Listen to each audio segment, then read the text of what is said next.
노인네는 광안리 싼 데나 보세요. 여기는 당신 같은 사람이 올 때가 아니에요. 해운대 센텀 부동산 직원이 81살 노인에게 내뱉은 말입니다. 낡은 슬리퍼, 구겨진 천가방. 심지어 전세 사기범 같은 차림이라고까지 비웃었죠. 그런데 그 순간 노인이 가방에서 꺼낸 건 해운대 최고 입지 부동산 등기권리증 14장. 시세 684억 원. 직원들의 얼굴이 새하얗게 질렸습니다.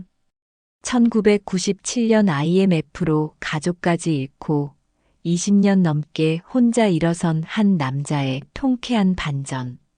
지금 시작합니다. 해운대 새벽. 달맞이 언덕 골목을 한 노인이 내려온다. 장상도 81살. 회색 점퍼에 다른 슬리퍼를 끌며 걷는다. 손에 든 천가방은 낡아서 누렇다. 1997년 IMF. 상도는 그의 모든 걸 잃었다. 해운대에서 작은 사업체를 운영하던 그는 거래처 부도로 연쇄 파산했다. 전세로 살던 집도 빼앗길 위기였다. 은행 빚은 눈덩이처럼 불어났고 친구도 친척도 모두 등을 돌렸다. 그날 밤 아내가 말했다. 당신은 벌어온 게 뭐가 있어요? 그 한마디가 칼이 됐다. 쉰색 가장의 존재를 부정당하는 기분이었다. 결국 가족은 뿔뿔이 흩어졌다. 두 아들은 서울로, 아내는 떠났다. 어머니는 충격으로 돌아가셨다.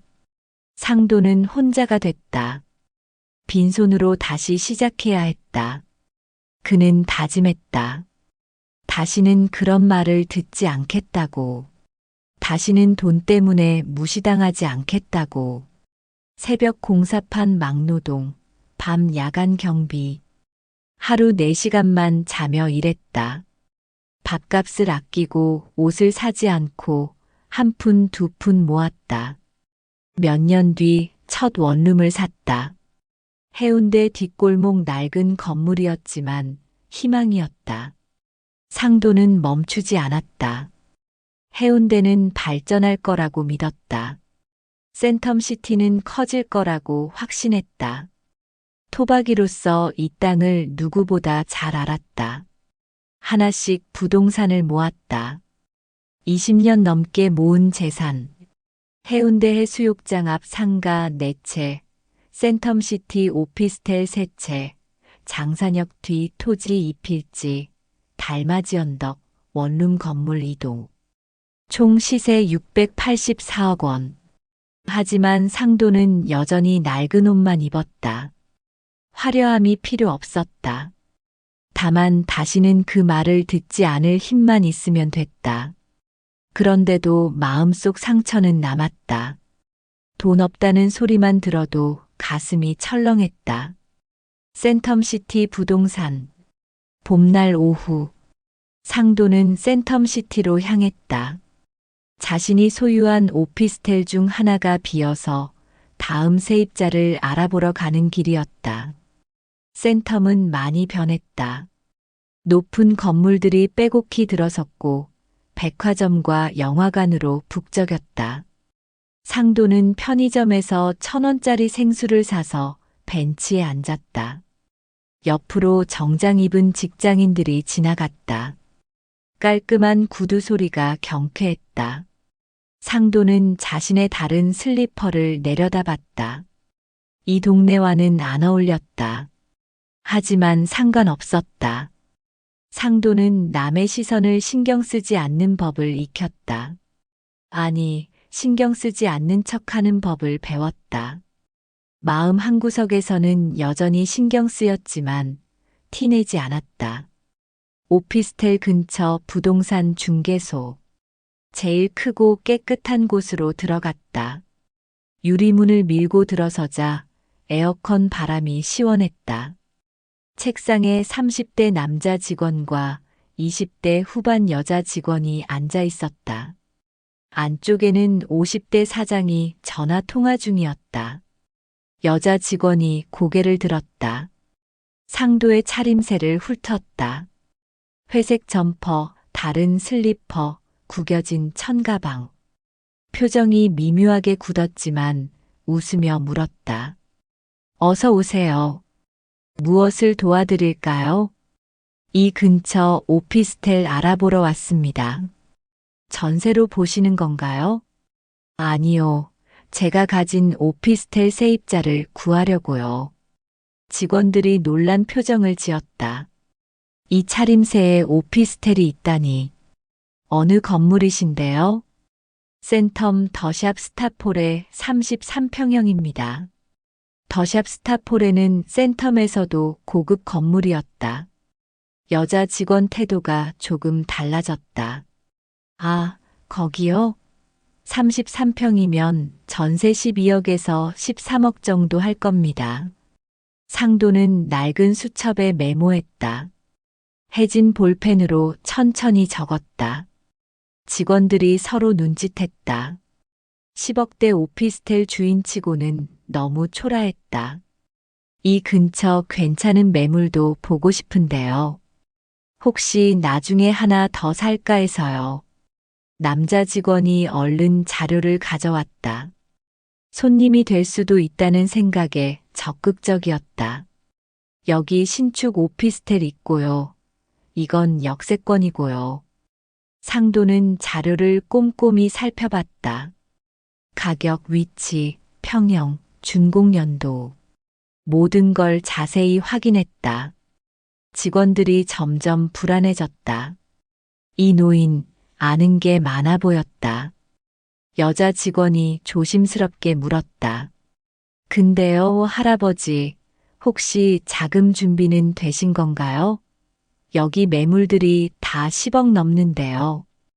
은근한 의심이 섞인 말투였다. 상도는 그 뉘앙스를 알아챘다. 하지만 담담히 답했다. 현금 있습니다. 네. 어색한 침묵이 흘렀다. 안쪽에서 사장이 나왔다. 전화를 끊고 상황을 파악했다. 상도를 위아래로 훑어봤다. 그 눈빛에 명백한 무시가 담겼다. 무슨 일이세요? 고객님이 오피스텔 매입 상담하러 오셨습니다. 사장은 상도를 다시 한번 봤다. 낡은 옷, 해진 슬리퍼. 코웃음을 쳤다. 어르신, 여기 센텀은 매물이 비쌉니다. 오피스텔 하나 사려면 최소 10억은 있어야 하는데요. 알고 있습니다. 그래도 한번 볼까요? 사장이 대충 설명했다. 성의 없는 말투였다. 매물 사진만 쓱 넘기며 가격만 말했다. 상도는 자료를 보며 질문했다. 이 건물 준공 연도가 2023년이네요. 분양가는 얼마였나요? 평당 2,500만 원 정도요. 그럼 지금 평당 4,200만 원은 좀 비싼 거 아닙니까? 사장이 미간을 찌푸렸다. 시세가 그래요. 센텀이 많이 올랐거든요. 장산역 쪽 시세는 어떻습니까? 거기요? 거긴 좀. 어르신 같은 분한테는 그쪽이 나을 수도 있겠네요. 묘한 뉘앙스가 담긴 말이었다. 당신 형편에는 거기가 맞다는 식이었다. 상도는 아무 말 없이 들었다. 해운대 우동 쪽은요? 우동은 오래됐죠. 재건축 대상 많고요. 사장이 의자에 기대며 한숨을 쉬었다. 시간 낭비라는 표정이었다. 솔직히 말씀드리면요, 어르신. 요즘 센텀이나 해운대 쪽 부동산은 자금력 있는 분들이 주로 거래하세요. 어르신은 그냥 월세 30에서 40 되는데 알아보시는 게 어때요? 광안리 쪽 가면 저렴한 곳도 있고요. 순간 분위기가 차갑게 식었다. 직원들도 긴장했다. 사장은 대놓고 상도를 무시했다. 제가 돈이 없다고 보십니까? 아니, 그게 아니라. 어르신 연세도 있으시고 현실적으로 생각하셔야죠. 현실적이라는 게 뭡니까? 여기 오시는 분들 보면 대부분 차림새부터 다릅니다. 어르신처럼 오시는 분은 솔직히 사장이 말을 흐렸다. 하지만 의미는 명확했다. 돈 없어 보인다는 것. 여자 직원이 낄낄 웃으며 거들었다. 맞아요. 요즘 전세 사기도 날리고 그러잖아요. 남자 직원도 맞장구 쳤다. 진짜요. 보증금 떼먹고 튀는 사람들 뉴스에 맨날 나오던데. 여자 직원이 상도를 슬쩍 보며 말했다. 근데 그런 사람들 보면 딱 이런 차림이더라고요. 낡은 옷 입고 초라하게. 그 순간 상도의 눈빛이 변했다. IMF 때 아내가 했던 말이 귓가에 울렸다. 당신은 벌어온 게 뭐가 있어요? 딱 이런 차림. 트라우마가 되살아났다. 1997년 그날 모든 걸 잃고 무시당하던 순간이 눈앞에 펼쳐졌다. 가슴이 철렁 내려앉았다. 손끝이 차가워졌다. 하지만 상도는 침착했다. 20년 넘게 인내해온 사람이었다. 그는 천천히 천가방에 손을 넣었다. 낡은 파우치를 꺼냈다. 지퍼를 열자 두툼한 서류 묶음이 나타났다. 직원들이 비웃듯 쳐다봤다. 저 노인이 뭘 꺼내려나. 통장? 아니면 그냥 나갈 건가? 상도가 첫 번째 서류를 책상 위에 조용히 올려놨다. 등기권 리증입니다. 사장이 서류를 집어들었다. 펼쳐보더니 얼굴색이 변했다. 이게 해운대 해수욕장 앞 상가.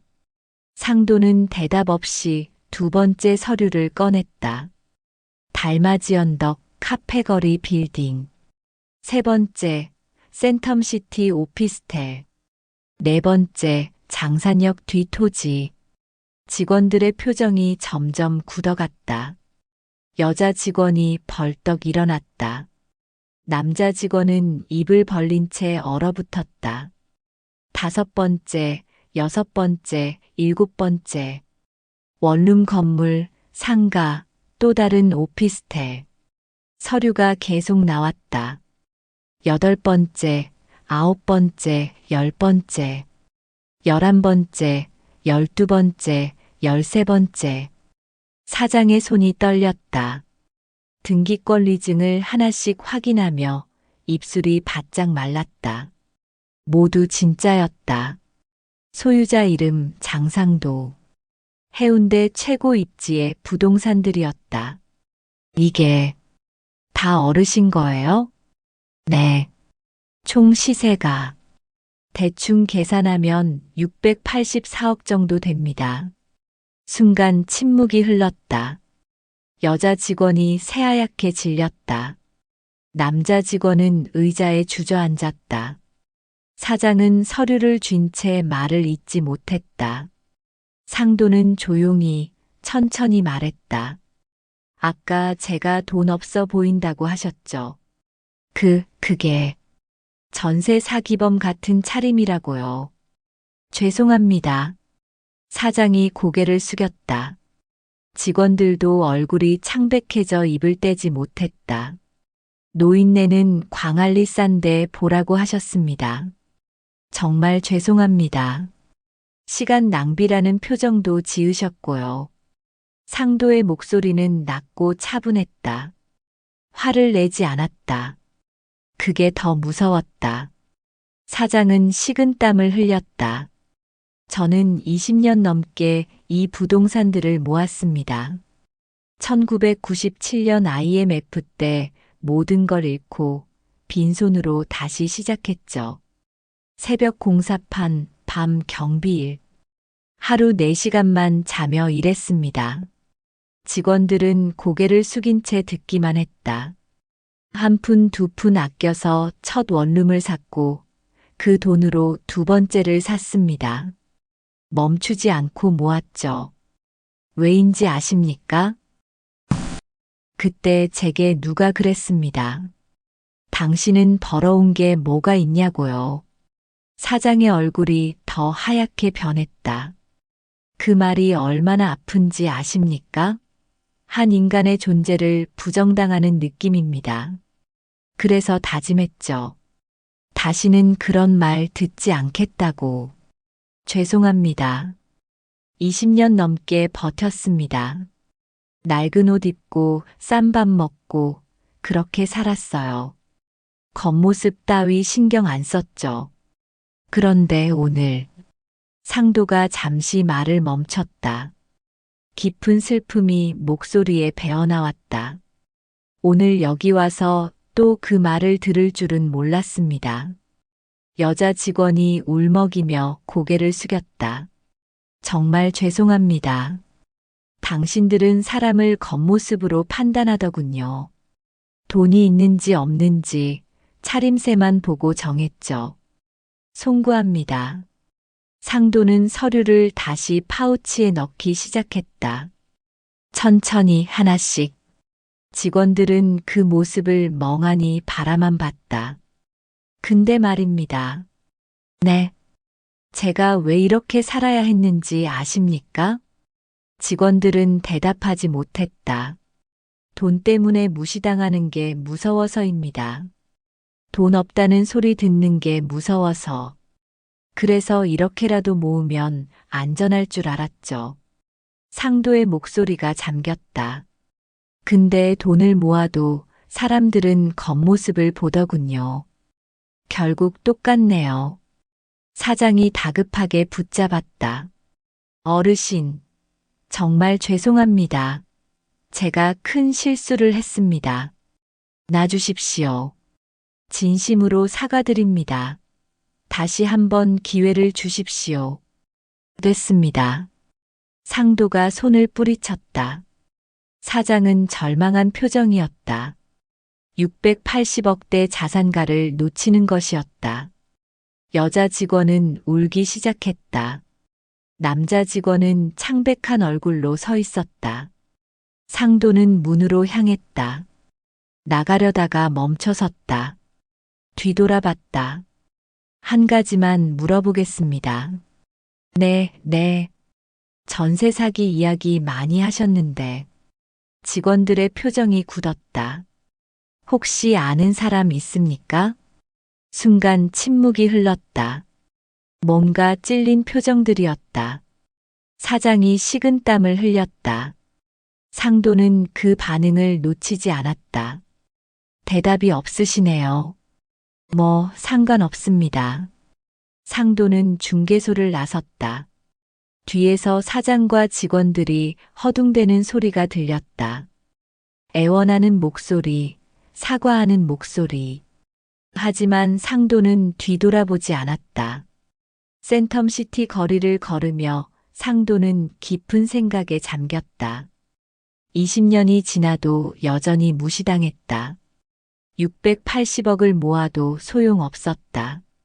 겉모습이 초라하면 사람들은 알아보지 못했다. 가슴이 먹먹했다. IMF 때 그 기분이 고스란히 되살아났다. 무력감, 분노, 슬픔. 복잡한 감정이 밀려왔다. 상도는 해운대 해수욕장 쪽으로 걸었다. 바다가 보이는 벤치에 앉았다. 파도 소리를 들으며 멍하니 바다를 바라봤다. 저 바다를 몇십 년을 봤을까. 파도는 밀려왔다 밀려가고 계절은 왔다 갔다. 그날 저녁 상도는 우동 자택으로 돌아왔다. 허름한 빌라 2층이었다. 자신이 소유한 건물 중 하나였다. 제일 오래되고 낡은 곳이었다. 그곳이 편했다. 방에 들어가 등기권리증을 책상에 펼쳐놨다. 하나하나 보며 회상했다. 이걸 모으느라 얼마나 고생했나. 새벽 추위, 밤 피로, 아픈 몸을 이끌고 일했던 날들. 근데 뭐가 달라졌나? 돈은 모았지만 여전히 무시당했다. 680억이 있어도 낡은 옷을 입으면 전세 사기범 취급을 받았다. 상도는 창문을 열었다. 해운대 밤바람이 불어왔다. 차가웠지만 익숙했다. 이 바람을 맞으며 살아왔다. 혼자서 묵묵히. 그러다 문득 생각났다. 오늘 부동산 직원들의 반응. 전세 사기 이야기가 나왔을 때 굳어진 표정들. 뭔가 찔린 듯한 눈빛들. 상도는 핸드폰을 꺼냈다. 오래된 폴더폰이었다. 전화번호부를 뒤적였다. 아는 변호사가 있었다. 예전에 부동산 계약 때 도움받은 사람이었다. 전화를 걸었다. 몇 번의 신호음 후 연결됐다. 여보세요, 장 선배님? 김 변호사, 나야. 오랜만이지. 선배님. 웬일이세요? 물어볼 게 있어서. 혹시 요즘 센텀 쪽 부동산 중개소 중에 문제 있는데 알아? 센텀요? 갑자기 왜요? 오늘 하나 갔다가 이상한 걸 느꼈어. 전세 사기 이야기 나왔을 때 직원들 표정이 수상하더라고. 전화 너머로 잠시 침묵이 흘렀다. 혹시 어느 중개소세요? 센텀 더샵 근처 제일 큰데. 아, 거기요. 김 변호사의 목소리가 낮아졌다. 사실 거기 요즘 소문이 안 좋아요. 전세 사기는 아닌데 보증금 돌려막기를 한다는 얘기가 있어요. 돌려막기? 네. 세입자 A한테 받은 보증금으로 세입자 B 보증금 돌려주고 또 새 세입자 C한테 받아서 A 돌려주고 그런 식이래요. 상도의 눈빛이 날카로워졌다.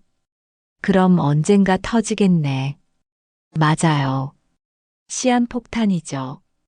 근데 증거가 없어서 아직 못 잡은 거예요. 사장이 직접 관여해? 그건 모르겠어요. 근데 중개소 직원들은 분명 알고 있을 거예요. 그렇구나. 상도는 전화를 끊고 생각에 잠겼다. 역시 뭔가 있었다. 오늘 그 직원들의 반응이 이상했던 이유가 있었다. 창밖을 바라봤다. 해운대 야경이 펼쳐졌다. 밝은 불빛들 속에 어둠이 있었다. 화려한 센텀시티 뒤편에 숨겨진 비리가 있었다. 상도는 결심했다. 그냥 넘어갈 수 없었다. 자신을 무시한 것도 화가 났지만 더 큰 문제는 그 중개소가 선량한 사람들을 속이고 있다는 것이었다. 20년 전 자신도 전세금 때문에 고통받았다. 그 아픔을 알았다.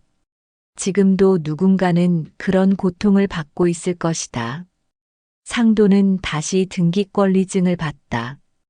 680억의 무게. 이 힘을 어떻게 써야 할까? 단순히 자신을 무시한 사람들에게 복수하는 데 쓸 것인가? 아니면 더 큰 의미를 찾을 것인가? 밤은 깊어갔다.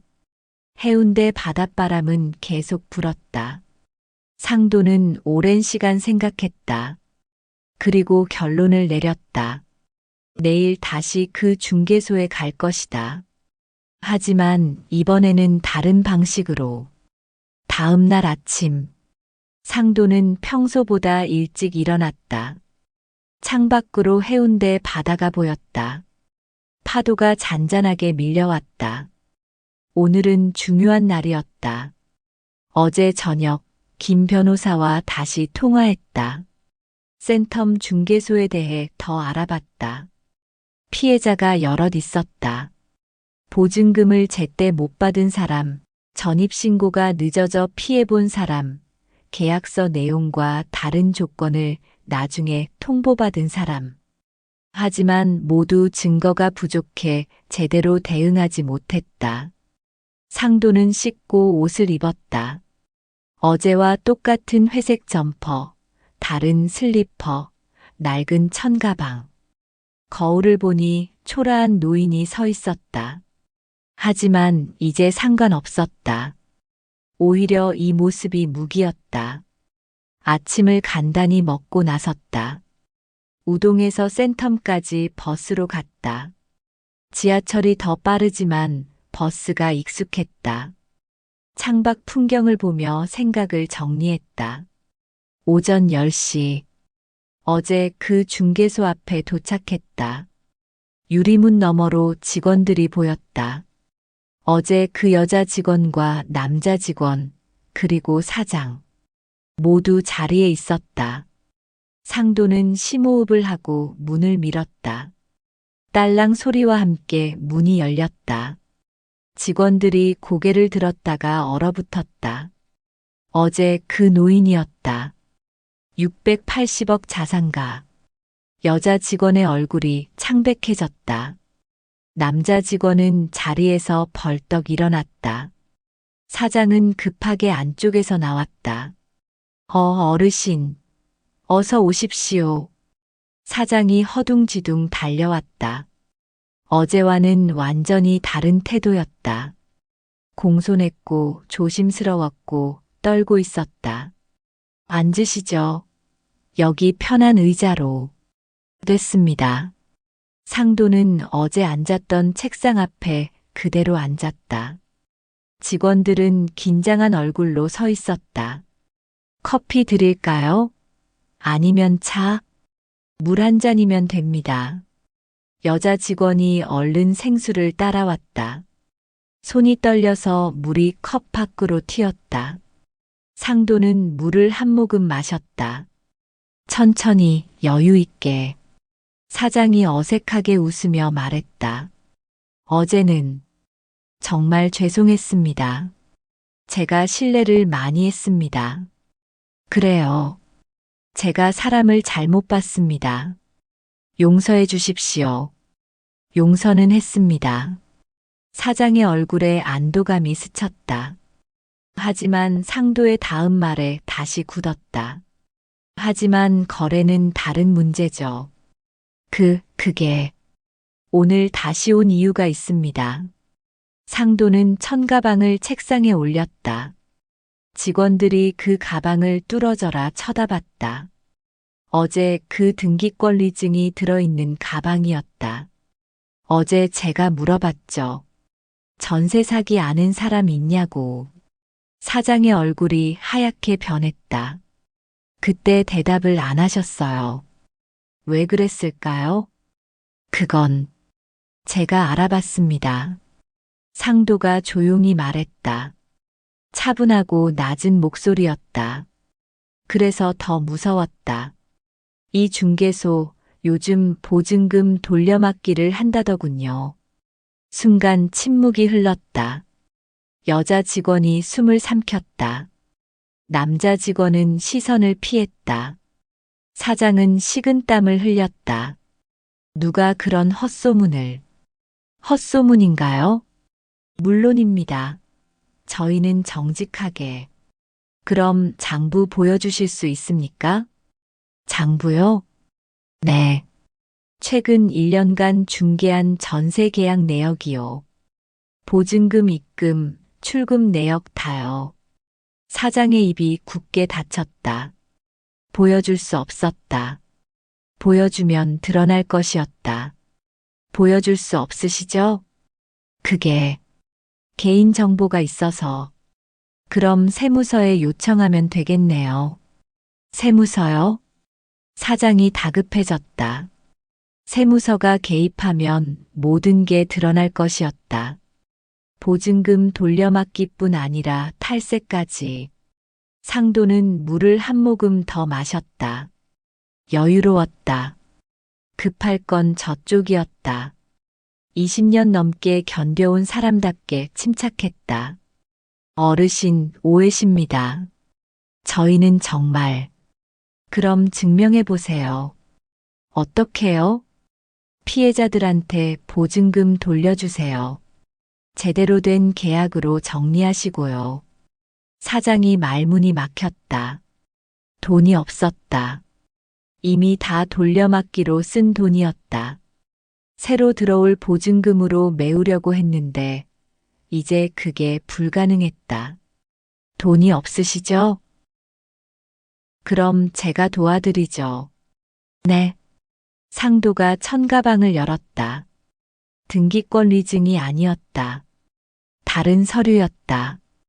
은행 잔고 증명서였다. 현금 50억 있습니다. 이걸로 피해자들 보증금부터 정리하세요. 직원들이 눈이 커졌다. 50억을 빌려준다고? 사장은 믿을 수 없다는 표정이었다. 왜 그렇게까지? 조건이 있습니다. 조건이요? 첫째, 피해자 명단 다 제출하세요. 숨기지 말고 전부요. 둘째, 앞으로 이런 짓 다시 하면 이 중개소 문 닫습니다. 제가 직접 고발할 겁니다. 셋째, 어제 저한테 한 말 사과하세요. 제대로요. 사장이 고개를 숙였다. 무릎을 꿇었다. 바닥에 이마를 댔다. 죄송합니다. 정말 죄송합니다. 여자 직원도 울면서 고개를 숙였다. 제가 잘못했어요. 어르신을 무시하고 함부로 말하고. 남자 직원도 떨리는 목소리로 말했다. 저도 죄송합니다. 다시는 그러지 않겠습니다. 상도는 그들을 내려다봤다. IMF 때 자신이 당했던 모습이 떠올랐다. 무릎 꿇고 빌고 용서를 구하던 모습. 그때는 자신이었다. 이제는 저들이었다. 복수는 달콤할 줄 알았다. 하지만 마음 한구석이 씁쓸했다. 결국 돈으로 사람을 굴복시킨 것이었다. 20년 전 자신을 무시했던 사람들과 뭐가 다른가? 일어나세요. 네. 일어나라고요. 사장이 일어났다. 직원들도 고개를 들었다. 상도는 차분히 말했다. 저는 당신들이 무릎 꿇는 걸 보러 온 게 아닙니다. 그럼 제대로 일하는 모습을 보고 싶어요. 상도는 은행 증명서를 사장에게 건넸다. 이 돈으로 피해자들 정리하세요. 다시 시작할 기회를 드리는 겁니다. 어르신. 하지만 다시 이런 짓 하면 그땐 봐주지 않습니다. 제가 가진 힘 다 동원해서 이 중개소 문 닫을 겁니다. 사장이 고개를 끄덕였다. 진심으로 반성하는 표정이었다. 감사합니다. 정말 어떻게 보답해야 할지. 보답은 필요 없어요. 그냥 피해자들한테 잘하세요. 상도는 자리에서 일어났다. 나가려는데 여자 직원이 불렀다. 어르신. 왜요? 정말 죄송했어요. 그리고 고맙습니다. 상도는 고개를 끄덕이고 중개소를 나섰다. 밖으로 나오니 햇살이 따뜻했다. 센텀시티 거리는 여전히 북적였다. 사람들은 각자의 일상을 살고 있었다. 상도는 천천히 걸었다. 해운대 쪽으로 향했다. 버스를 타지 않고 걸었다. 오랜만에 걷고 싶었다. 걸으며 생각했다. 복수는 생각보다 허무했다. 그들을 무릎 꿇렸지만 마음이 후련하지 않았다. 오히려 씁쓸했다. 결국 자신도 돈으로 사람을 누른 것이었다. 20년 전 자신을 무시했던 사람들처럼 힘의 차이만 있을 뿐 본질은 같았다. 그래도 한 가지는 달랐다. 피해자들을 도울 수 있었다. 보증금 못 받아 고통받던 사람들이 이제 돈을 받을 것이다. 그게 작은 위안이 됐다. 해운대의 수욕장이 보였다. 바다는 여전히 푸르고 넓었다. 파도 소리가 들렸다. 상도는 벤치에 앉았다. 바다를 바라봤다. 어렸을 때 이 바다에서 놀았다. 젊었을 때 이 바다를 보며 꿈을 꿨다. IMF 때 이 바다에서 울었다. 그리고 이제 81살이 되어 다시 이 바다를 본다. 세월이 흘렀다. 많은 것이 변했다. 해운대는 발전했고 센텀시티가 생겼고 자신은 부자가 됐다. 하지만 변하지 않은 것도 있었다. 사람들은 여전히 겉모습으로 판단했다. 돈이 있는지 없는지 그것으로 사람을 평가했다. 20년 전이나 지금이나 똑같았다. 상도는 한숨을 쉬었다. 피곤했다. 20년 넘게 버텨왔지만 지쳤다. 무엇을 위해 이렇게 살아왔나? 돈을 모아서 뭐가 달라졌나? 그때 옆에 누가 앉았다. 돌아보니 50대 여자였다.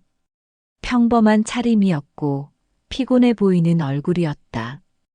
여자가 바다를 보며 한숨을 쉬었다. 상도는 모르는 척했다. 하지만 여자가 먼저 말을 걸었다. 날씨 좋네요. 그러네요.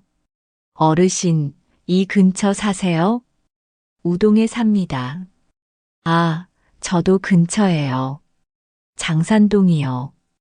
여자는 잠시 침묵하다가 다시 말했다. 어르신, 혹시 부동산 일 하세요? 아니요. 왜요? 아니, 그냥 물어봤어요. 요즘 부동산 때문에 골치가 아파서요. 상도가 여자를 봤다. 피곤한 얼굴, 어두운 눈빛. 뭔가 문제가 있어 보였다. 무슨 일인데요? 전세 계약했는데 집주인이 보증금을 안 돌려줘요. 상도의 눈빛이 변했다. 언제부터요? 3달 전에 계약 끝났는데 아직도 못 받았어요. 집주인은 돈이 없다고 하고 중개소는 자기네 책임 아니라고 하고. 여자의 목소리가 떨렸다. 그 돈으로 다음 집 계약해야 하는데 지금 친구 집에 얹혀 살고 있어요. 애들도 있는데. 애들이 몇인데요? 둘이요. 중학생이랑 초등학생. 상도는 여자를 봤다. 20년 전 자신의 모습이 보였다. 전세금 못 받아 막막해하던 모습. 가족을 지켜야 하는데 무력한 모습. 보증금이 얼마인데요? 3억이요. 맞네요. 네. 평생 모은 돈이에요. 그 돈 없으면 저희 애들. 여자가 울먹였다. 상도는 잠시 생각하다가 물었다. 어느 중개소에서 계약했어요? 센텀 쪽이요. 더샵 근처에. 혹시 제일 큰 중개소? 네. 어떻게 아셨어요? 상도는 고개를 끄덕였다. 역시 그 중개소였다. 피해자가 또 있었다. 걱정 마세요. 네. 그 돈 받을 수 있을 겁니다. 정말요? 어떻게요? 제가 아는 사람이 그 중개소랑 일하거든요. 한번 알아볼게요. 정말요? 감사합니다. 여자가 눈물을 닦으며 고개를 숙였다. 상도는 명함을 꺼냈다. 오래된 명함이었다. 이름과 전화번호만 적혀 있었다. 여기 전화하세요. 일주일 안에 연락드릴게요. 감사합니다. 정말 감사합니다. 여자는 명함을 꼭 쥐고 일어났다. 연신 고개를 숙이며 감사하다고 했다. 상도는 손을 흔들며 보냈다. 여자가 떠나고 혼자 남았다. 상도는 다시 바다를 봤다. 이상했다. 복수할 때보다 지금이 더 마음이 편했다. 누군가를 도와줄 때가 더 후련했다. 그제야 깨달았다. 자신이 돈을 모은 이유가 뭔지. 단순히 무시당하지 않기 위해서만은 아니었다. 누군가를 도울 힘을 갖기 위해서였다. IMF 때 자신은 도움받지 못했다.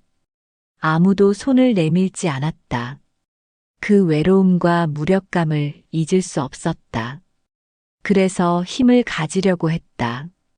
언젠가 누군가에게 손을 내밀 수 있도록. 상도는 핸드폰을 꺼냈다. 아까 그 중개소 사장에게 전화했다. 저 장상도입니다. 아, 어르신. 무슨 일이세요? 피해자 한 명 더 있어요. 3억 보증금 못 받은 사람이요. 누군데요? 이름은 나중에 알려줄게요. 일주일 안에 정리하세요. 알겠습니다. 바로 처리하겠습니다. 전화를 끊고 상도는 미소 지었다. 오랜만에 마음이 따뜻했다. 이런 느낌이 좋았다. 복수보다 무시하던 사람들을 굴복시키는 것보다 누군가를 돕는 게 더 좋았다. 해가 기울기 시작했다. 해운대 석양이 아름다웠다. 주황빛 하늘, 반짝이는 바다, 파도 소리. 상도는 오랫동안 그 풍경을 봤다. 81살. 이제 많이 남지 않았다. 얼마나 더 이 바다를 볼 수 있을까? 몇 년? 10년? 아니면 더 짧을까? 남은 시간 동안 뭘 해야 할까? 계속 돈을 모을까? 아니면 다른 걸 해야 할까? 상도는 결심했다. 앞으로는 다르게 살겠다. 돈을 모으는 것도 좋지만 그 돈으로 남을 돕겠다. 20년 전 자신처럼 힘든 사람들을 돕겠다. 680억. 혼자 쓰기엔 너무 많다. 죽을 때 가져갈 수도 없다. 그렇다면 의미 있게 써야 한다. 상도는 벤치에서 일어났다. 집으로 돌아갈 시간이었다. 천천히 걸으며 계획을 세웠다. 어떻게 도울까? 누구를 도울까? 어떤 방법이 좋을까? 우동집에 도착했다. 허름한 빌라 2층. 계단을 올라가는데 이웃 할머니가 나왔다. 상도 씨. 어디 갔다 와요? 산책 좀 했어요. 요즘 얼굴이 밝아진 것 같네. 무슨 좋은 일 있어요? 그냥 마음이 좀 편해졌어요. 그래요? 다행이네. 나이 들면 마음 편한 게 제일이지. 할머니는 웃으며 내려갔다. 상도도 방으로 들어갔다. 책상에 앉아 공책을 꺼냈다. 계획을 적기 시작했다. 첫째, 전세 사기 피해자 돕기. 둘째, 어려운 노인들 지원. 셋째, 장학금 만들기. 하나씩 적어 내려갔다. 구체적인 방법, 금액, 시기. 꼼꼼하게 계획했다. 20년 넘게 부동산 모을 때처럼 신중하고 치밀하게. 밤이 깊어갔다. 상도는 계속 계획을 세웠다. 피곤하지 않았다. 오히려 힘이 났다. 20년 만에 처음으로 진짜 의미를 찾은 기분이었다. 창밖으로 해운대 야경이 보였다. 불빛들이 반짝였다. 그 불빛 속에 누군가는 힘들어하고, 누군가는 절망하고, 누군가는 포기하고 있을 것이다. 상도는 그들을 돕기로 했다. 조용히, 눈에 띄지 않게. 화려하게 자선 사업을 하는 게 아니라 정말 필요한 사람에게 필요한 만큼만. 그렇게 사는 게 의미 있을 것 같았다. 680억으로 할 수 있는 일이 많았다. 한 사람의 인생을 바꿀 수 있었다. 여러 가족을 구할 수 있었다. 상도는 공책을 덮었다. 오늘은 여기까지. 내일부터 본격적으로 시작하면 된다. 천천히 하나씩. 침대에 누웠다. 오랜만에 마음이 편안했다. 눈을 감으니 IMF 때 그 아내의 목소리가 들렸다. 당신은 벌어온 게 뭐가 있어요? 이제 대답할 수 있을 것 같았다. 돈을 많이 벌었다고 자랑하는 게 아니라 그 돈으로 누군가를 도왔다고 말할 수 있을 것 같았다. 그게 진짜 답이었다. 20년 걸려 찾은 답이었다. 상도는 잠들었다. 오랜만에 평화로운 잠이었다. 일주일 후, 상도는 센텀 중개소에서 전화를 받았다. 사장이었다. 어르신, 피해자 보증금 정리 다 끝났습니다. 전부요? 네. 총 7명이었어요. 어르신이 빌려주신 50억으로 다 해결했습니다. 수고했어요. 어르신 덕분입니다. 정말 감사합니다. 상도는 전화를 끊고 생각했다. 7명. 생각보다 많았다. 그만큼 피해가 컸다는 뜻이었다. 그들이 이제 보증금을 받았을 것이다. 새 집을 구하고 안정을 찾을 것이다. 며칠 뒤 그 50대 여자에게서 전화가 왔다. 어르신, 보증금 받았어요. 목소리가 밝았다. 울먹이는 게 아니라 기뻐서 떨리는 목소리였다. 다행이네요. 정말 감사합니다. 어르신 아니었으면 저희 가족 어떻게 됐을지. 괜찮아요. 당연한 거예요. 정말 어떻게 보답해야 할지 모르겠어요. 보답은 필요 없어요. 그냥 애들 잘 키우세요. 여자는 한참 감사하다고 말했다. 전화를 끊고 나서도 상도는 오랫동안 미소 지었다. 이런 느낌이었다. 돈을 쓰는 진짜 이유가. 상도는 본격적으로 움직이기 시작했다. 김 변호사를 만나 재단 설립을 상담했다. 재단을 만들려고요? 네. 어려운 사람들 돕는 재단이요. 규모는 어느 정도로 생각하세요? 일단 100억 정도 넣으려고요. 김 변호사가 놀란 표정을 지었다. 100억요? 그럼 꽤 큰 재단이 되겠는데요. 크게 할 생각은 없어요. 조용히 정말 필요한 사람들만 돕고 싶어요. 어떤 분야를 중점적으로요? 전세 사기 피해자, 어려운 노인, 그리고 학생들 장학금이요. 김 변호사는 고개를 끄덕이며 메모했다. 좋은 일이십니다. 서류 준비해 드릴게요. 한 달 뒤 재단이 만들어졌다. 이름은 해운대 희망재단. 크게 홍보하지 않았다. 조용히 시작했다. 첫 번째 사업은 전세 사기 피해자 지원이었다. 부산 전역의 피해자를 찾았다. 생각보다 많았다. 수십 명이 넘었다. 상도는 한 명 한 명 면담했다. 첫 번째 피해자는 30대 부부였다. 센텀시티에 전세 들어갔다가 보증금 5억을 날렸다. 집주인이 빚을 지고 도망갔다. 저희 둘 다 직장 다니는데 평생 모은 돈이었어요. 부인이 울먹였다. 남편도 눈시울이 붉었다. 아이도 곧 태어나는데 어떻게 해야 할지.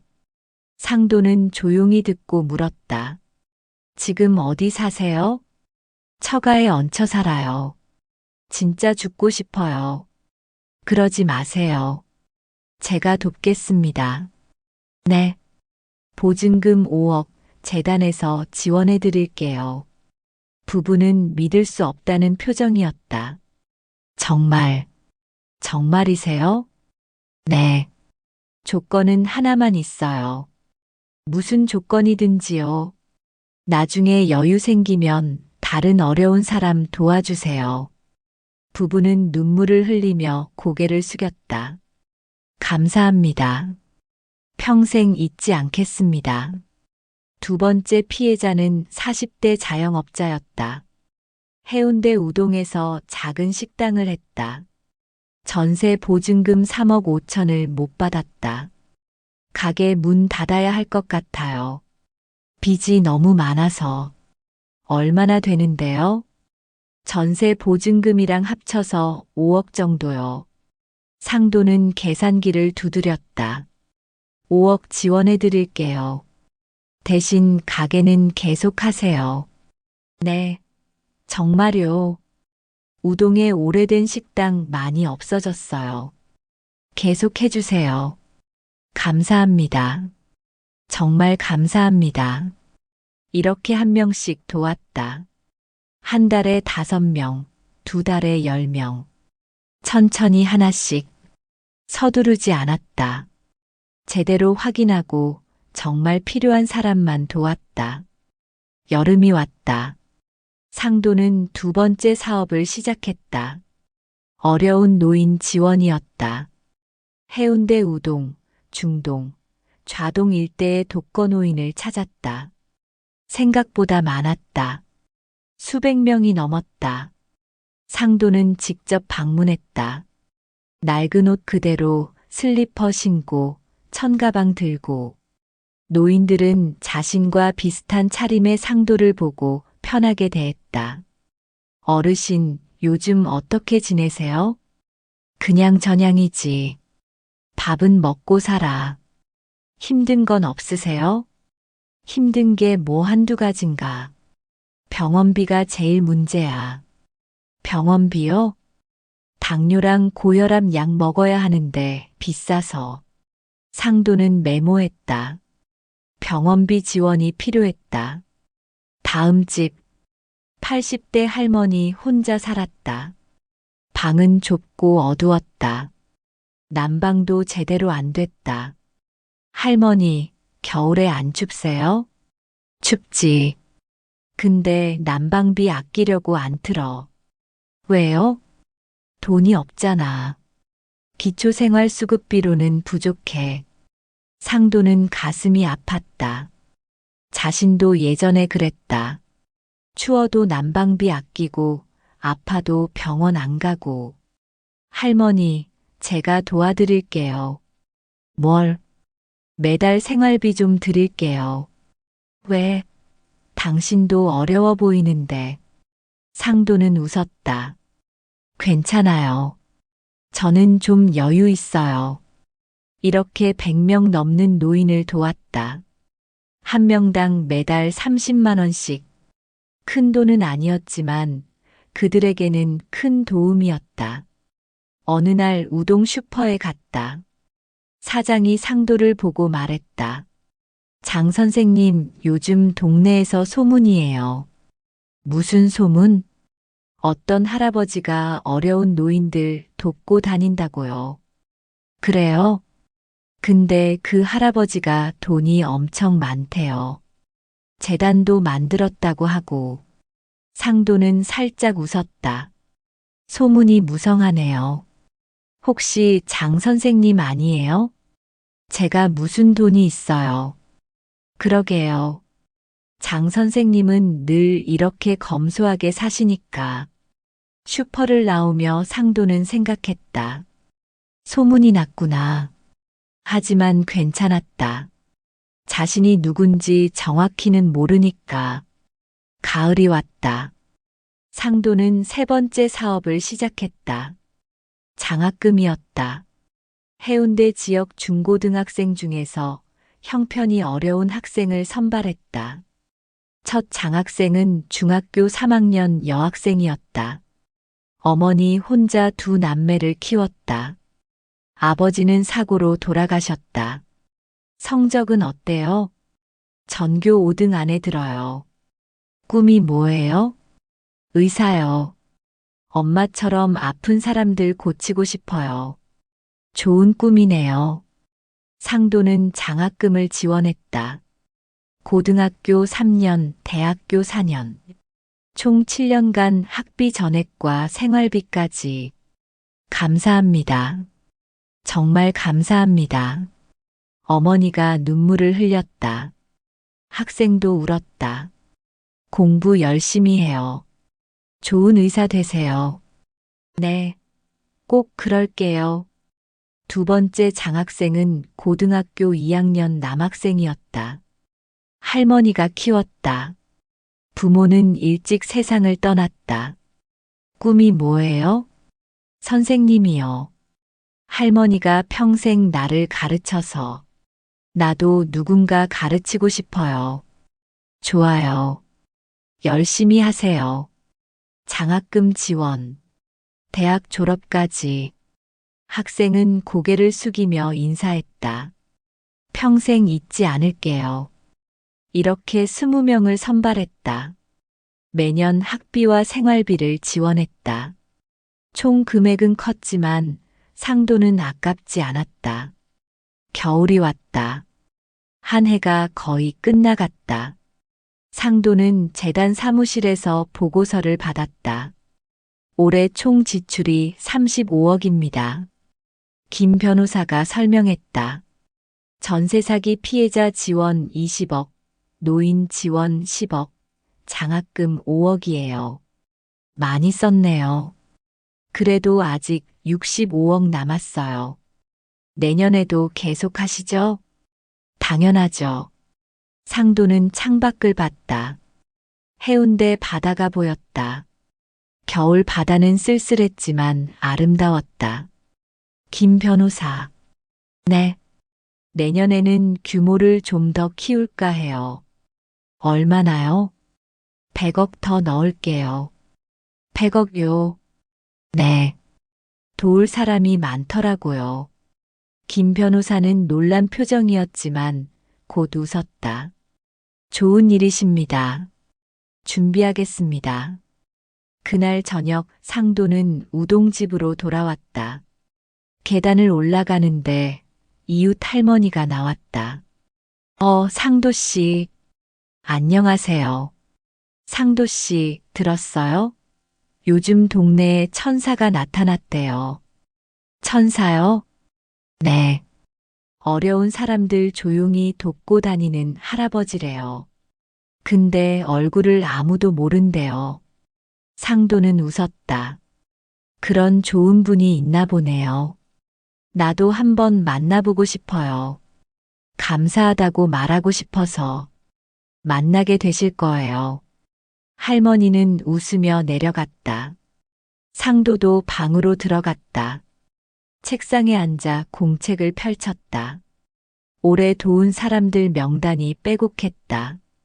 전세 사기 피해자 37명, 독거노인 143명, 장학생 20명, 총 200명. 200명의 인생이 조금씩 나아졌다. 절망하던 사람들이 희망을 찾았다. 포기하려던 학생들이 꿈을 꿨다. 상도는 만족스러웠다. 20년 넘게 모은 돈이 드디어 의미 있게 쓰였다. 복수나 과시가 아니라 진짜 도움이 됐다. 핸드폰이 울렸다. 모르는 번호였다. 여보세요? 혹시 장상도 어르신이십니까? 젊은 여자 목소리였다. 맞는데요. 저 이번에 장학금 받은 김수진이에요. 아, 수진이. 무슨 일이야? 그냥 감사하다고 말씀드리고 싶어서요. 괜찮아. 공부 열심히 해. 할아버지 덕분에 제가 꿈을 꿀 수 있게 됐어요. 정말, 정말 감사해요. 목소리가 떨렸다. 울고 있는 것 같았다. 울지 마. 넌 잘할 거야. 네. 꼭 좋은 의사 될게요. 그리고 나중에 저도 할아버지처럼 어려운 사람들 도울 거예요. 그래. 그렇게 해. 사랑해요, 할아버지. 나도. 전화를 끊고 상도는 한참 가만히 앉아 있었다. 가슴이 따뜻했다. 눈시울이 뜨거워졌다. 이런 감정을 느낀 게 얼마만인가. IMF 이후로 처음이었다. 20년 넘게 돈만 모으고 살았다. 감정을 억누르고 눈물을 참고 그렇게 살았다. 하지만 이제 달랐다. 돈은 도구였다. 남을 돕는 도구. 누군가의 인생을 바꾸는 도구. 상도는 창문을 열었다. 겨울 바람이 차가웠지만 상쾌했다. 해운대 밤하늘에 별이 빛났다. 여보. 상도는 하늘을 보며 중얼거렸다. 20년 전 떠난 아내에게 하는 말이었다. 내가 뭘 벌어왔냐고 물었지. 이제 대답할 수 있을 것 같아. 바람이 불었다. 마치 대답하는 것 같았다. 돈을 많이 번 게 아니야. 돈으로 사람을 도운 거지. 절망하던 사람들에게 희망을 준 거야. 상도는 눈을 감았다. 아내의 얼굴이 떠올랐다. 차갑게 자신을 떠나던 그날의 얼굴이 아니라 결혼 초 행복했던 얼굴이었다. 미안해. 그땐 내가 무력했어. 가족을 지킬 힘이 없었지.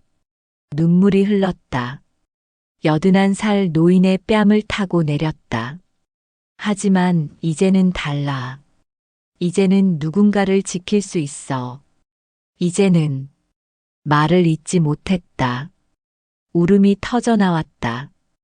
20년 넘게 참았던 울음이었다. 혼자서 조용히 한참을 울었다. 울고 나니 마음이 편해졌다. 한이 풀리는 기분이었다. 오랫동안 가슴에 맺혔던 응어리가 사라졌다. 상도는 눈물을 닦고 침대에 누웠다. 천장을 보며 생각했다. 앞으로 얼마나 더 살까? 5년? 10년? 남은 시간 동안 더 많이 도와야겠다. 더 많은 사람에게 손을 내밀어야겠다. 680억 다 써도 괜찮다. 혼자 가져갈 수 없으니까. 그렇게 사는 게 의미 있을 것 같았다. 돈 많은 노인으로 죽는 것보다 많은 사람을 도운 노인으로 기억되는 게 낫다. 상도는 잠들었다. 20년 만에 가장 편안한 잠이었다. 다음 날 아침, 상도는 일찍 일어났다. 창밖으로 해운대 바다가 보였다. 아침 햇살이 파도에 반짝였다. 오늘도 할 일이 많았다. 도와야 할 사람이 많았다. 전화해야 할 피해자, 방문해야 할 노인, 만나야 할 학생. 상도는 씻고 옷을 입었다. 여전히 낡은 회색 점퍼, 다른 슬리퍼, 구겨진 천가방. 하지만 이제 부끄럽지 않았다. 오히려 자랑스러웠다. 이 차림으로 수백 명을 도왔다. 이 모습 그대로 누군가의 인생을 바꿨다. 겉모습이 중요한 게 아니었다. 마음이 중요했다. 밖으로 나섰다. 해운대 아침 공기가 상쾌했다. 골목을 내려가며 이웃들과 인사했다. 안녕하세요. 상도 씨. 오늘도 산책? 네. 날씨가 좋네요. 조심히 다녀와요. 버스 정류장으로 갔다. 센텀으로 가는 버스를 탔다. 오늘은 새로운 전세 사기 피해자를 만나기로 했다. 버스 안에서 창밖을 봤다. 해운대가 지나갔다. 센텀이 보였다. 20년 넘게 본 풍경이었다. 하지만 이제는 다르게 보였다. 예전에는 돈을 벌 곳으로 봤다. 부동산 투자할 곳으로 봤다. 하지만 이제는 사람들이 사는 곳으로 보였다. 누군가는 웃고, 누군가는 울고, 누군가는 힘들어하는 곳. 상도는 미소 지었다. 자신이 그들을 도울 수 있다는 게 기뻤다. 680억의 힘이 있다는 게 감사했다. 버스가 센텀에 도착했다. 내려서 약속 장소로 갔다. 카페였다. 피해자가 기다리고 있었다. 20대 청년이었다. 불안한 표정이었다. 장상도 어르신이세요? 그래요. 앉아요. 청년이 앉았다. 손을 떨고 있었다. 편하게 말해요. 무슨 일인지. 저 전세 보증금을 못 받았어요. 8억인데 8억이나? 네. 부모님이 평생 모은 돈이에요. 제 결혼 자금이기도 하고. 청년의 목소리가 떨렸다. 집주인이 도망갔어요. 연락도 안 돼요. 경찰에 신고했는데 찾기 힘들대요. 힘들었겠네요. 부모님이 너무 상심하셔서 제가 뭘 해야 할지. 청년이 울먹였다. 상도는 조용히 들었다. 20년 전 자신의 모습이 보였다. 걱정 마세요. 네. 제가 도와드릴게요. 정말, 정말이세요? 네. 8억 지원해 드릴게요. 청년은 믿을 수 없다는 표정이었다. 왜 이렇게까지? 제가 예전에 당신처럼 힘들었거든요. 그때 아무도 도와주지 않았어요. 혼자 버텨야 했죠. 그게 얼마나 외롭고 힘든지 알아요. 청년이 눈물을 흘렸다. 그래서 이제 제가 도우려고 해요. 예전에 저처럼 힘든 사람들을요. 감사합니다. 정말 감사합니다. 상도는 청년의 어깨를 토닥였다. 울지 마요. 이제 괜찮아질 거예요. 네. 나중에 여유 생기면 다른 사람 도와주세요. 꼭 그럴게요. 꼭요. 카페를 나와 길을 걸었다. 햇살이 따뜻했다. 상도는 하늘을 올려다봤다. 구름 한 점 없이 맑았다. 이렇게 사는 게 맞는 것 같아. 상도는 생각했다. 돈 많이 모으는 것보다 그 돈으로 남을 돕는 게 훨씬 의미 있어. 해운대 쪽으로 걸어갔다. 천천히 여유롭게. 급할 것 없었다. 남은 인생 동안 하나씩 하면 됐다. 바다가 보이는 벤치에 앉았다. 파도 소리를 들으며 쉬었다. 옆으로 사람들이 지나갔다. 연인, 가족, 친구. 모두 행복해 보였다. 상도도 행복했다. 81살에 처음 느끼는 진짜 행복이었다. 돈이 많아서가 아니라 그 돈으로 남을 도와서. 해가 중천에 떴다.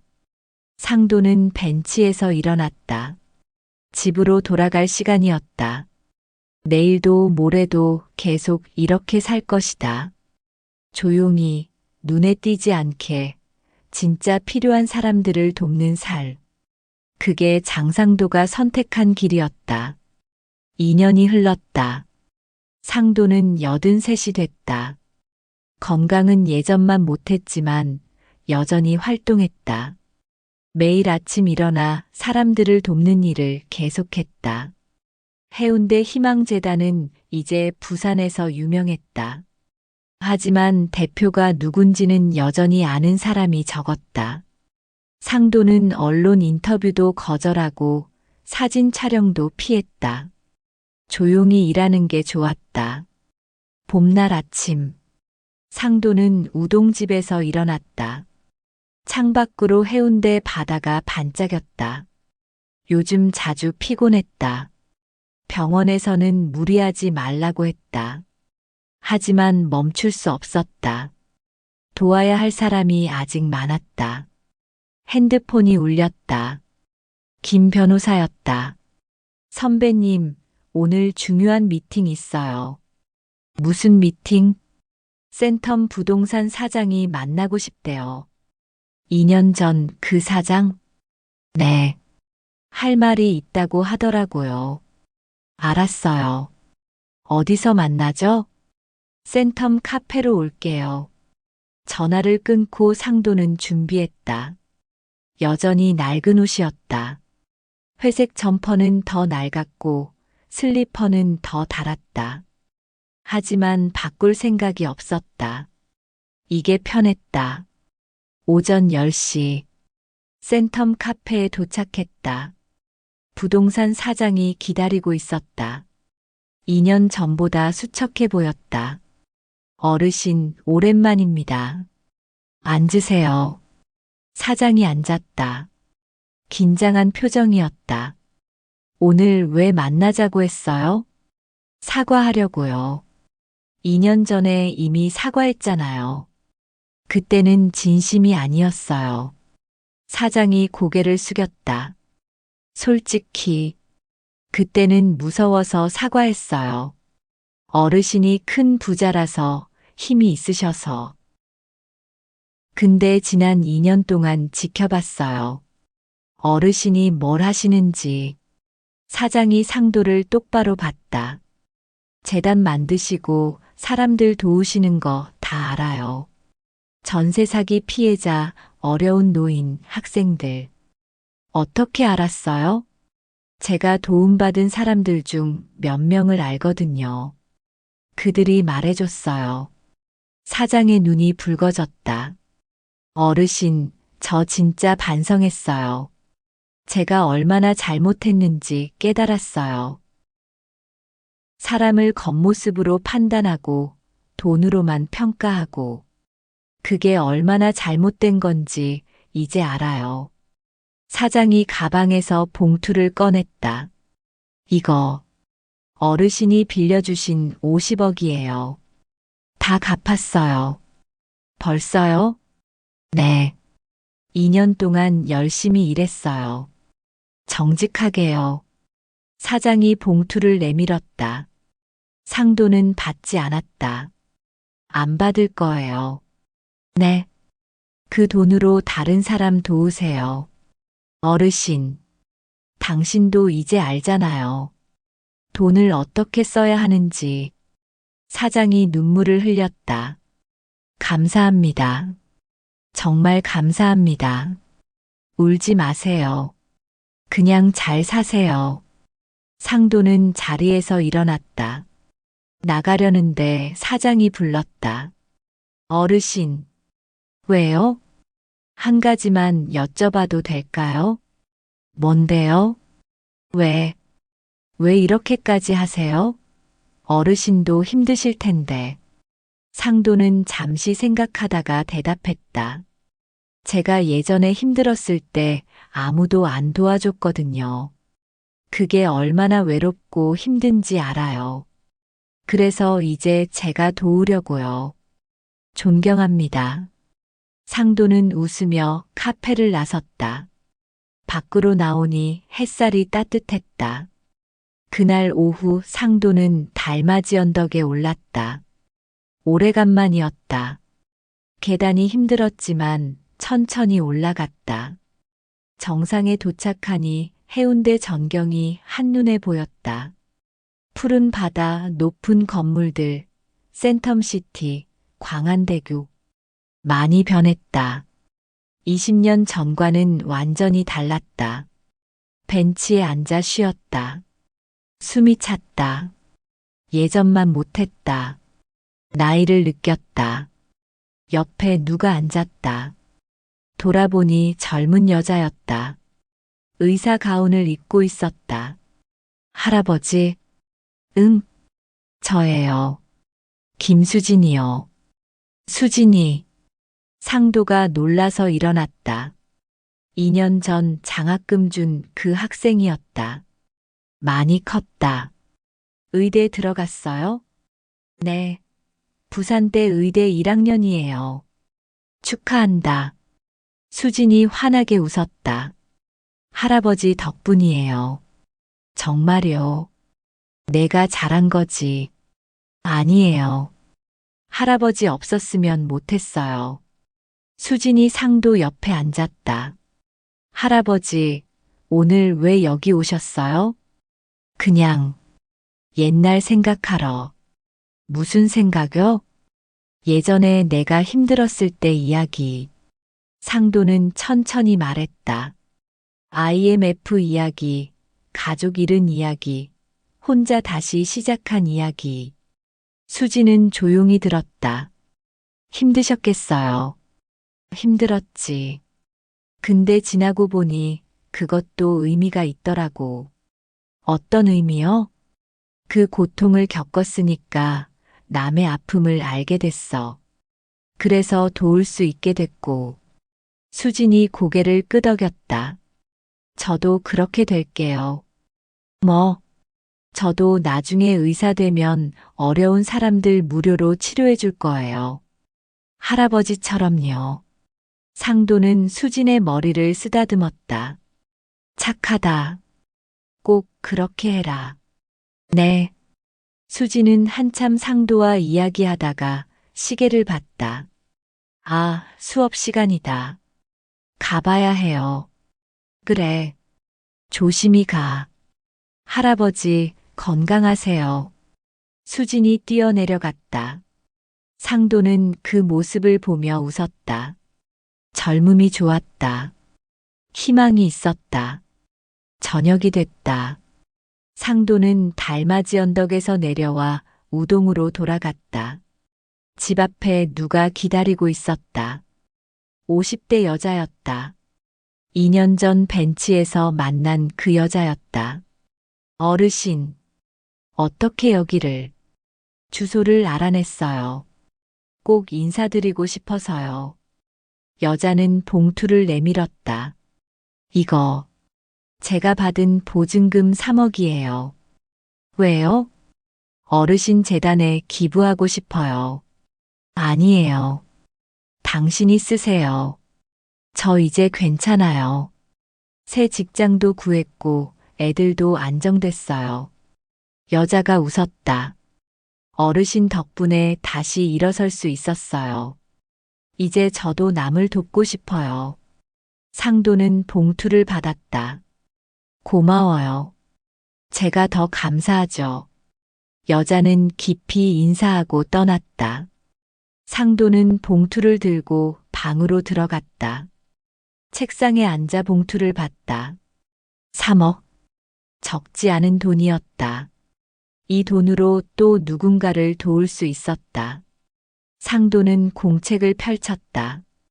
지난 2년간 도운 사람들 명단이 가득했다. 전세 사기 피해자 89명, 독거노인 327명, 장학생 58명, 총 474명. 474명의 인생이 바뀌었다. 절망에서 희망으로, 포기에서 도전으로. 그들이 이제 다시 살아갈 수 있었다. 상도는 만족스러웠다. 83 인생이 헛되지 않았다. 특히 지난 2년이 가장 의미 있었다. 핸드폰이 울렸다. 김 변호사였다. 선배님, 좋은 소식 있어요. 뭔데요? 재단에 기부가 들어왔어요. 누가요? 익명이에요. 근데 금액이 10억이에요. 10억? 네. 쪽지가 있었는데 해운대 천사에게 감사하다고 적혀 있더라고요. 상도는 놀랐다. 해운대 천사. 동네 사람들이 자신을 부르는 별명이었다. 누군지 모르겠어요? 모르겠어요. 근데 선배님 도움받은 분인 것 같아요. 그렇겠네요.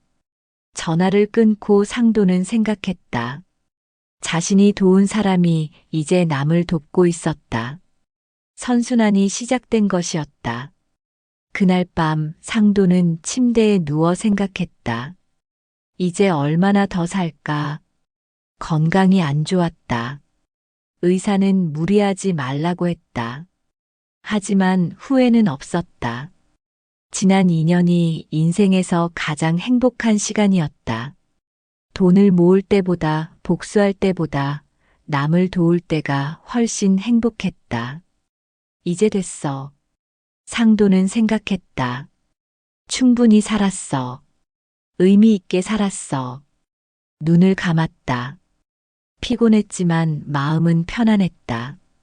다음 날 아침, 상도는 일어나지 못했다. 몸이 말을 듣지 않았다. 119를 불렀고 병원으로 이송됐다. 의사가 말했다. 많이 악화되셨어요. 입원하셔야 합니다. 얼마나 입원해야 해요? 한 달은 있으셔야 할 것 같습니다. 상도는 고개를 끄덕였다. 병원 침대에 누웠다. 창밖으로 해운대가 보였다. 김 변호사가 문병 왔다. 선배님 괜찮으세요? 괜찮아요. 좀 쉬면 돼요. 무리하셨어요. 제가 말렸잖아요. 할 일이 많았어요. 김 변호사는 한숨을 쉬었다. 재단 일은 제가 대신 할게요. 선배님은 쉬세요. 고마워요. 그날부터 상도는 병원에서 지냈다. 매일 사람들이 문병 왔다. 도움받은 사람들이었다. 첫날은 전세 사기 피해자들이었다. 어르신 덕분에 새 집 구했어요. 애들도 잘 크고 있어요. 정말 감사했어요. 둘째 날은 독거노인들이었다. 어르신, 빨리 나으세요. 우리가 기도할게요. 건강하셔야 해요. 셋째 날은 장학생들이었다. 할아버지, 제가 의대 합격했어요. 저는 교대 붙었어요. 할아버지 덕분이에요. 상도는 그들을 보며 웃었다. 행복했다. 이렇게 많은 사람이 자신을 기억하고 있었다. 한 달이 지났다. 상도는 조금 나아졌다. 퇴원할 수 있었다. 집으로 돌아가는 길. 우동 골목에 현수막이 걸려 있었다. 해운대 천사 장상도 어르신 쾌유 기원. 상도는 놀랐다. 누가 걸었을까? 이웃들이었다. 자신이 도운 사람들이었다. 집 앞에 사람들이 모여 있었다. 100명은 넘어 보였다. 모두 박수를 쳤다. 어르신, 돌아오셨어요. 쾌유하셨어요. 축하드려요. 상도는 눈물이 났다. 이렇게 많은 사람이 자신을 환영하고 있었다. 한 노인이 앞으로 나왔다. 상도 씨, 우리 다 알아요. 뭘요? 상도 씨가 해운대 천사라는 거요. 처음엔 몰랐는데 알고 보니 다 상도 씨가 도와준 거더라고요. 노인이 고개를 숙였다. 고맙습니다. 정말 고맙습니다. 100명이 넘는 사람들이 함께 고개를 숙였다. 감사합니다. 상도는 울었다. 83 노인이 길에서 울었다. 기쁨의 눈물이었다. 제가 더 감사해요. 여러분 덕분에 제 인생이 의미 있었어요. 그날 저녁 동네 사람들이 작은 파티를 열었다. 우동 골목 작은 공터에서 음식을 나눠 먹고 이야기를 나눴다. 상도는 가운데 앉아 사람들을 봤다. 모두 행복해 보였다. 웃고 떠들고 즐거워했다. 이거구나. 상도는 깨달았다. 돈이 주는 진짜 행복은 이거야. 남을 돕고 함께 행복해지는 거. 파티가 끝나고 집으로 돌아왔다.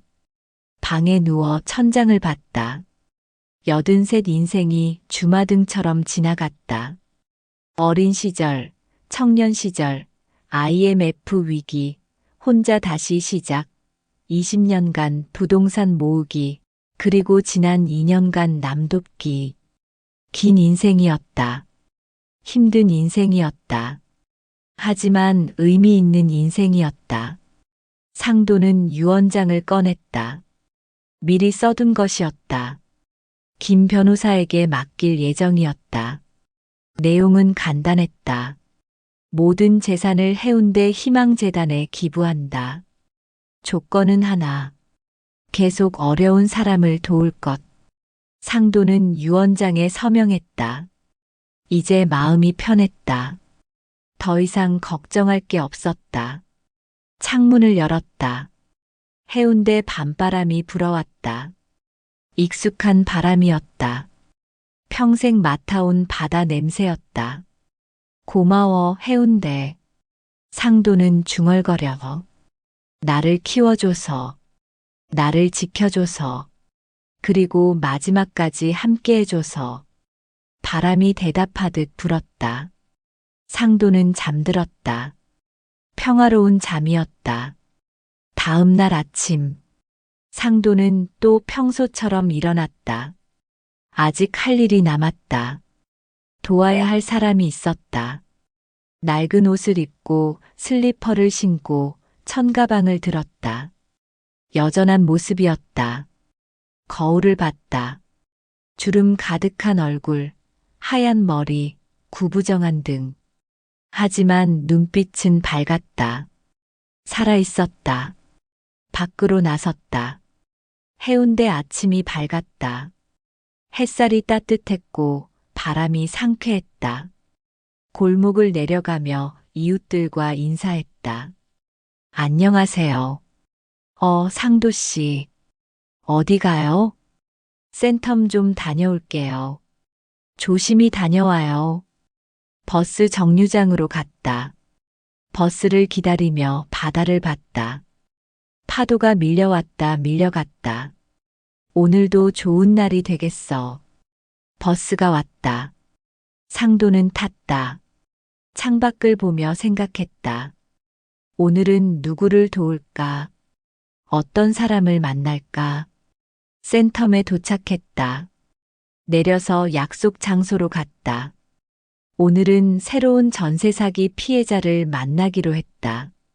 카페에 들어갔다. 젊은 부부가 기다리고 있었다. 불안한 표정이었다. 장상도 어르신이세요? 네. 앉으세요. 부부가 앉았다. 상도는 웃으며 물었다.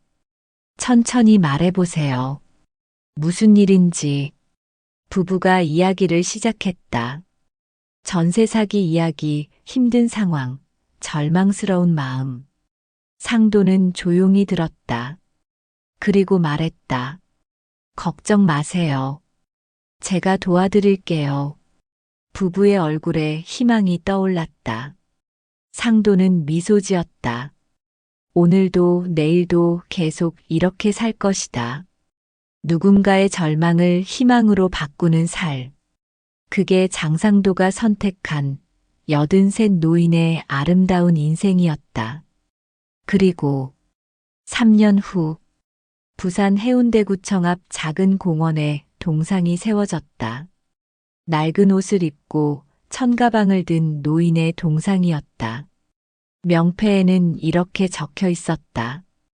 해운대 천사 장상도 1944년에서 2025년.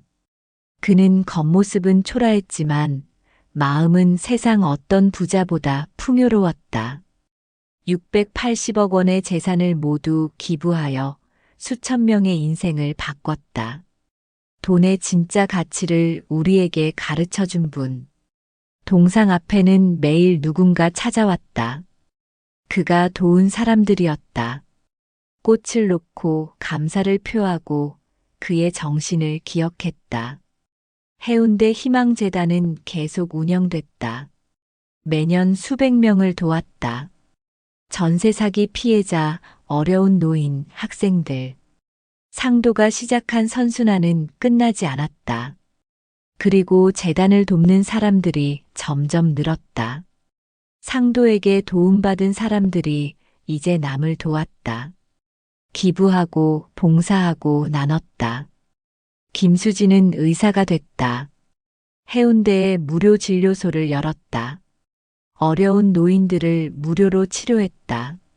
센텀 부동산 사장은 정직하게 일했다. 그리고 매년 수익의 일부를 재단에 기부했다. 전세 사기 피해자였던 50대 여자는 상담센터를 열었다. 같은 피해를 당한 사람들을 도왔다. 모두가 상도의 정신을 이어갔다. 돈은 혼자 쓰는 게 아니라 함께 나누는 것. 힘은 남을 누르는 게 아니라 일으켜 세우는 것. 해운대 바다는 여전히 파도를 밀어냈다. 달맞이 언덕에는 여전히 바람이 불었다. 센텀시티는 여전히 발전했다. 하지만 이제 그곳에는 상도의 정신이 살아 숨쉬었다. 겉모습이 아닌 마음을 보는 것. 돈이 아닌 사람을 먼저 생각하는 것. 장상도는 떠났지만 그의 이야기는 계속됐다. 해운대 사람들의 입에서 입으로, 세대에서 세대로 전해졌다. 예전에 해운대에 천사가 살았대. 낡은 옷 입은 할아버지였는데 엄청난 부자였대. 근데 돈을 자기를 위해 안 쓰고 남을 위해 다 썼대. 진짜 멋진 분이셨대. 이야기는 계속됐다. 그리고 그 이야기를 들은 사람들이 또 남을 도왔다. 작은 손길들이 모여 큰 변화가 됐다. 해운대 밤바다. 달빛이 파도에 반짝인다. 어디선가 노인의 목소리가 들리는 것 같다. 겉모습은 바람에 흔들려도 사람의 마음은 세월이 만든 힘으로 단단해진다. 장상도의 이야기는 이렇게 끝났다. 하지만 그가 남긴 유산은 영원히 계속될 것이다. 해운대의 파도처럼 끝없이 밀려와 누군가의 인생을 적시는 따뜻한 물결처럼. 장상도 어르신의 이야기 여기까지입니다. 지금도 부산 해운대구청 앞 작은 공원에는 낡은 옷을 입은 노인의 동상이 서 있다고 합니다. 그리고 해운대 희망재단은 지금도 묵묵히 어려운 이웃들을 돕고 있습니다. 전세 사기 피해자, 독거노인, 학생들을 위해서요. 겉모습은 바람에 흔들려도 사람의 마음은 세월이 만든 힘으로 단단해집니다. 진짜 부자는 많이 가진 사람이 아니라 많이 나눈 사람입니다. 오늘도 해운대 바다는 파도를 밀어내고 누군가는 조용히 이웃의 손을 잡아줍니다. 여러분, 감사합니다. 여러분의 사연도 제게 들려주세요. 감사합니다.